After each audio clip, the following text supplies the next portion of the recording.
Coucou à tous, et voilà, donc ceci est ma dernière vidéo à propos de l'Asus Zenfone Selfie dans le cadre du test du téléphone. Donc dans cette dernière vidéo, tout simplement, je vais vous faire un bilan de mon utilisation. J'ai reçu donc le téléphone au mois de novembre, nous sommes au mois de février. Alors la première chose que je peux dire, c'est que j'ai été totalement surprise. Et ça a dépassé totalement mes attentes, c'est-à-dire que je n'ai eu aucun regret à revendre mon iPhone. Oui, oui, moi qui étais complètement accro à iPhone depuis 2008, j'en suis totalement revenue. Parce que malgré les quelques défauts qu'a le téléphone, enfin voilà quoi, il y aura les pour iPhone et contre iPhone. J'étais très pour iPhone, mais finalement je me rends compte que pour ce que je fais de mon téléphone, je n'ai absolument pas besoin d'un iPhone. Et le Zenfone Selfie a complètement remplacé mon iPhone 5, parce que moi j'avais un iPhone 5 aussi. Donc voilà, bilan très positif ma foi, malgré quelques bugs persistants qui sont assez énervants dont je vais parler tout de suite. Après je ne sais pas si ça vient du téléphone lui-même, si ça vient d'Android, je n'en sais rien. Alors les défauts qui continuent à m'exaspérer un petit peu. Par exemple quand je change le délai de mise en veille du téléphone, j'en ai parlé dans une précédente vidéo, je croyais un problème résolu, il ne l'est pas du tout. Enfin c'est assez aléatoire, j'ai du mal à savoir. C'est-à-dire que quand je mets par exemple le délai de mise en veille à 30 minutes, quand je le remets à 1 minute, des fois ça ne prend pas en compte. Il faut redémarrer le téléphone pour que ce soit pris en compte. C'est assez énervant. Et des fois ça le fait, des fois ça le fait pas. Bref, c'est aléatoire. Sinon, un autre défaut, j'ai eu un gros problème avec les emails, toujours les emails. Des fois ça me dit que j'ai un nombre d'emails quelconque. Sauf que c'est des emails que j'ai déjà supprimés et le chiffre de notification reste affiché sur la bulle d'email. C'est assez énervant. Là, ça m'a duré plusieurs jours. Il a fallu que je vide complètement tous mes emails, que j'enlève le compte concerné, que je le remette pour que ça soit supprimé. Ça, c'était assez énervant. Je ne sais pas d'où ça vient. Je l'ai signalé d'ailleurs comme bug parce que c'est assez... Voilà, c'est assez énervant. Sinon, qu'est-ce qu'il y a d'autre Ah, il y en a un autre que j'ai oublié. Oui, des fois, je me suis rendu compte, j'utilise l'appareil photo. Après, je veux utiliser la lampe torche ne démarre pas. Et je me suis rendu compte qu'il y a le petit... bah là, d'ailleurs, là, ça le fait. Voilà, on voit au dos. Alors d'ailleurs, là, je pense que si je démarre la lampe torche, elle ne va pas marcher. Voilà. Bah voilà, clairement. Voilà, j'ai activé la lampe torche, elle ne marche pas. Parce que je me suis servi de l'appareil photo il n'y a pas longtemps. Et on voit en fait à l'arrière, on voit le petit bip laser, il clignote. En fait, comme si qu'il avait bugué sur la mise au point. Et ben voilà, quand je vous montre, j'active la lampe torche. Alors la voile s'active. Elle ne s'active pas derrière. Et donc là, j'ai pas le choix. Je vais devoir normalement... Alors, soit si je ferme tout... Voilà, si je ferme tout, le bip s'arrête. Et voilà, la lampe torche redémarre. C'est quand l'appareil photo est en marche. Voilà, donc ça, c'est des petits bugs. C'est tout bête, mais... J'avoue, c'est assez énervant aussi. J'ai eu un bug de son, c'est-à-dire que le son se bride. Le son se bride, des fois d'un coup tout seul. Là, c'est une appli que... Enfin, c'est un peu compliqué. C'est une appli que je mets la nuit pour dormir. Donc, vu que je dors avec les boules caisses, pour arriver à entendre le bruit de l'appli, il faut que je mette le téléphone à fond. Et des fois, le son se baisse. Et alors, pas moyen de le remonter. Il faut vraiment insister, le monter, monter, monter, pour qu'après, les téléphones nous affichent « Voulez-vous outrepasser la limite de son ?» Là, il faut faire OK. Voilà, c'est des petits gadgets encore qui sont... Enfin, voilà. Des fois, il est assez... Enfin, des fois, il rame. Après, là, c'est aussi parce que je pense... J'ai mis une police personnalisée, donc ça, il n'a pas trop aimé, je pense aussi. Le téléphone aussi, des fois, qui... La fonction téléphone, on ouvre la fonction téléphone, il ne se passe pas grand-chose. C'est des petits défauts qui n'empêchent absolument pas le téléphone d'être génial et d'être utilisé, mais qui des fois font vraiment, on a l'impression qu'il y a un truc qui n'est pas au point. Alors justement, je ne sais pas si c'est Android ou le lanceur Asus à améliorer. Mais c'est vrai que certaines modifications ne sont pas prises en compte des fois, comme les emails supprimés qui ne sont pas pris en compte, ou du coup le changement de veille qui n'est pas pris en compte. Au-delà de ça, Au-delà de ça, bah, que des points positifs, vraiment Android, ouais, tout ce qui va avec, hein, mais j'ai Android sur une Samsung Galaxy et j'étais déçue. Là sur l'Asus, alors je pense que c'est les fonctions Asus qui ont été greffées en plus qui apportent vraiment des choses en plus et qui font qu'il y a des fonctions vraiment sympas.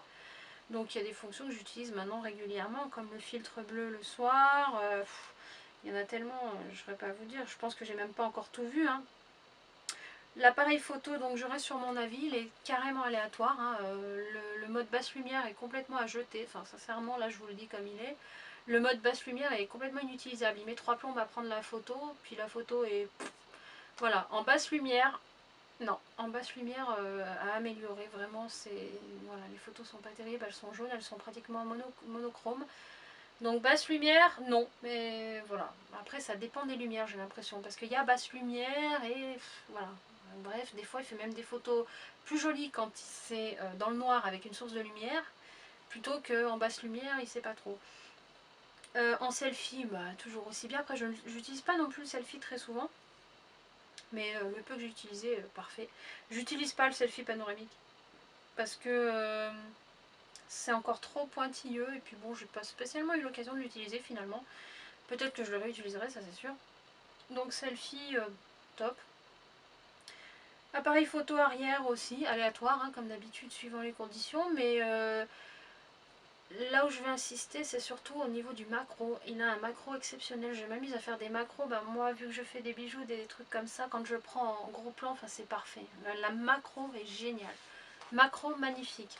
Vidéo aussi, ma foi j'ai pas trop eu l'occasion d'en refaire des vidéos avec, mais je pense que j'aurai l'occasion d'en refaire. En tout cas, les vidéos sont top. La grosse fonction que j'utilise énormément, c'est PC Link. J'en ai pas parlé, d'ailleurs j'aurais pu en parler dans une vidéo, mais j'en ai pas parlé. PC Link, c'est ce qui permet, c'est préinstallé sur le téléphone. Il suffit ensuite de télécharger l'application gratuitement sur un ordinateur et vous pouvez après, du coup, ça permet d'afficher l'écran de votre téléphone. Donc votre téléphone devient noir et l'écran s'affiche sur votre ordinateur. Et de là, vous rentrez dans votre téléphone et vous pouvez tout faire. Vous pouvez prendre le contrôle de votre téléphone via votre ordinateur. Et moi, j'utilise pour les transferts de fichiers, que ce soit vidéo, photo. Et là encore cet après-midi, j'ai mis de la musique de mon ordinateur sur mon téléphone. Mais alors c'est génial parce que quand on vient d'Apple et de l'obligation d'utiliser iTunes pour mettre des MP3, là on fait un glisser-déposer d'Explorer et le téléphone détecte que c'est de la musique.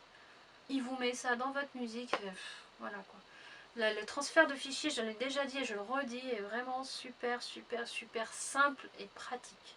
Donc ça c'est super. Qu'est-ce que j'utilise souvent aussi? Ben oui, le téléchargement de PDF, tout ça. Donc moi j'utilise beaucoup la gestion de fichiers, donc c'est super.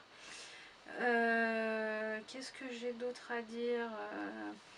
Ma foi, la qualité de jeu est top. Après je joue pas non plus des masses, mais la qualité de jeu est top. Les widgets, donc là on voit par exemple ma calculatrice, mes contacts, je vais y arriver. Mon calendrier, voilà, donc ça c'est Android, hein, mais bon voilà, c'est sympa. Les thèmes, j'utilise pas mal, donc du coup les thèmes gratuits Zenui. J'ai vu qu'il y en avait des payants, mais moi pour l'instant j'utilise les gratuits. Donc je le change assez régulièrement, je trouve ça sympa. Tout ce qui est personnalisation c'est sympa, on voit que j'ai changé la police. Donc ça par contre il aime pas trop, j'ai l'impression que ça le fait ramer, mais bon. Voilà, sinon bah après toutes les applis que j'utilisais sur iPhone, je les utilise sur Android. Rien ne me manque, sincèrement rien ne me manque.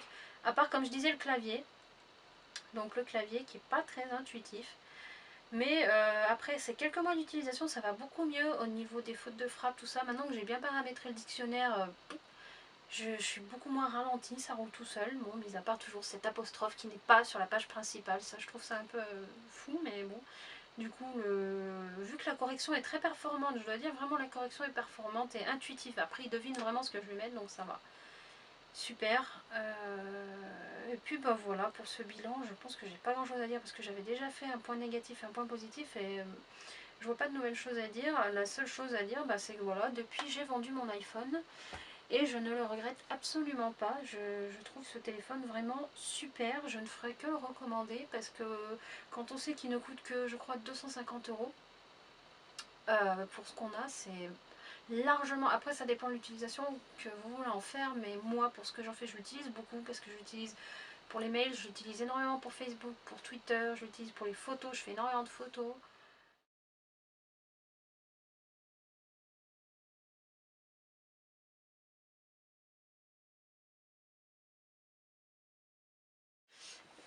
Donc j'ai pas vraiment eu l'occasion de tester les différents modes, hein. Peut-être que j'aurai l'occasion plus tard.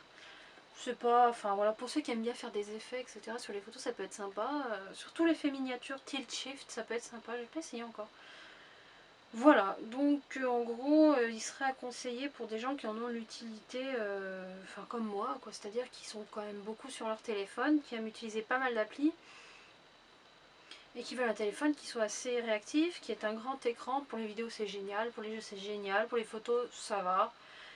Voilà, donc pour ce bilan je dirais plus de positif que de négatif, bien que certains petits bugs, bien qu'ils soient très peu nombreux, sont très très très agaçants.